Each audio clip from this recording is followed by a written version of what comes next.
Comedian ఏదమ్మరాజు అలానే wife Stella వీరిద్దరి కోసం మనకి ప్రత్యేక పరిచయం అక్కర్లేదు. ఏదమ్మరాజు ఒక కమెడియన్ చిన్న షో నుండి ఇప్పుడు పెద్ద పెద్ద కమెడియన్స్ కూడా గుర్తుపెట్టే స్థాయికి అయితే చేరుకున్నాడు. అయితే వీరిద్దరిది ఒక ప్రేమ వ్యవహారం అలానే ప్రేమ పెళ్ళని విషయం తెలిసిందే. ఇక ఈ జంట సోషల్ మీడియాలో చాలా యాక్టివ్ గా ఉంటారు. ప్రతి అప్డేట్స్ ని కూడా షేర్ చేసుకుంటూ ఉంటారు. వైఫ్ స్టెల్లా ఏదమ్మరాజుకి మంచి సపోర్ట్ ని కూడా అందిస్తూ ఉంటుంది. అయితే తను ఏడాది తిరగకుండానే 12 బిడ్డకి జన్మనివ్వబోతున్నా అంటూ శుభవార్తని అందించినట్లే ఒక 12 పాపకి జన్మనివ్వడం జరిగింది.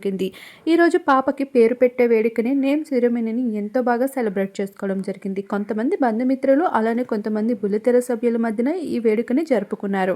ఇక పాప రెడ్ అవుట్ఫిట్ లో ఎంతో బ్యూటిఫుల్ గా కనిపించింది. ఫేస్ ని అయితే ఇప్పటికీ కూడా రివీల్ చేయలేదు. పేరును కూడా జనేషా రాజ్ అంటూ ఎంతో డిఫరెంట్ గా అయితే పెట్టడం జరిగింది.